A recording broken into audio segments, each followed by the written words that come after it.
Okay, I'll start us off.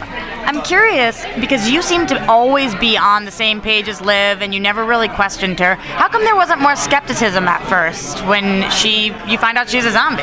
Well, he already had his suspicions anyway, and he, as Rob described it, he kind of set her up a little bit and was leaving. Obviously, this is just subtext and backstory he gave me, but he was hoping to catch her. He knew brains were missing. She was, and it started when she started working for him. So he was already, he already had his suspicions anyway.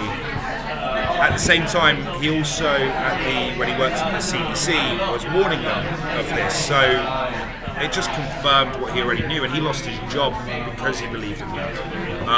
That's probably why. It was something he was actively looking for, and it just confirmed everything he thought. So are you going to still be working on The Cure now that it's been utilized so much in that finale? Yeah, it's,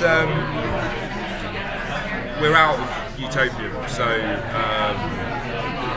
there's, and I guess obviously he's unable to replicate it. There's still a zombie problem.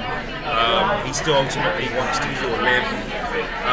So I think a large chunk of Ravi's journey in season 2 is searching for more tainted utopia. Yeah.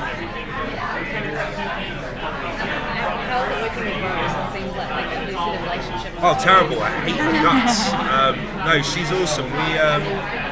Well, I'm very lucky. We clicked from day one on the pilot, and I don't know. It's just one of those things, and it's kind of scary. I guess if you don't have that connection, you just have to do your job. There's nothing you can do your job.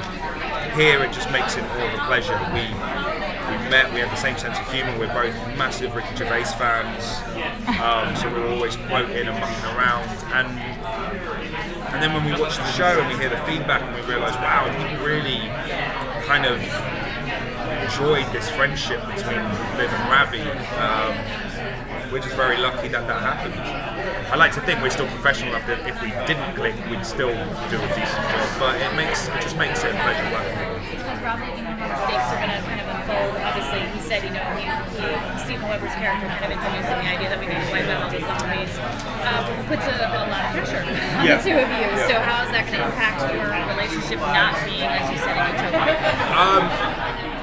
I'll be honest with you, if I were to say it's complete guesswork, and that's only because I've been staying away from Rob and Diane and everyone from spoilers.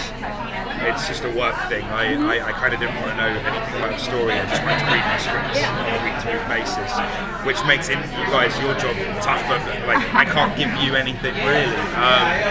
But yeah, I mean, we do have. I know that Max Rager is going to play a much bigger part in season 2.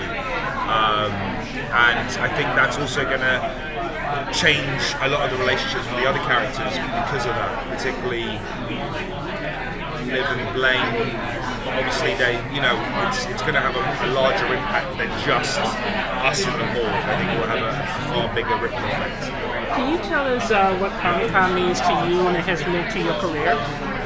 Comic-Con was something I streamed or tried to from London for as long as I can remember. It was where I got my Star Wars tidbits and new trailers, and it's where I would. I'm a huge Star Wars fan. I'm a big Batman fan. So Comic-Con was always this time of year where I'd be back home and I'd see the panel, and I would say to my folks, and I remember saying this to a few friends. I had no right to, but I was always like, one day I'm going to do that. One day I want to do that. And then iZombie happens overnight, and. It was one of the first moments of my entire life where I did something I said I was going to do. That I say a lot. And it was just sitting on that stage, or even having photos next to that logo. It's just the most surreal thing, but it's my community, and I get to not only enjoy it as a guest, but also I get to show people work as well. So I get the best of both worlds. You've got this geek side to you then, because you're into Batman and all of that. And I have to know, since we're at Comic-Con, if you were cosplaying, what would you be? Obi-Wan Kenobi. Yeah, the Batman thing seems uncomfortable. It would be the robes. I got the beard. I would have the And Jedi. capes are bad. Sorry. Capes are always bad. Exactly. Capes are bad. Obi-Wan Good Kenobi. play. Cool. Thank you guys Thank so you. much. Cheers.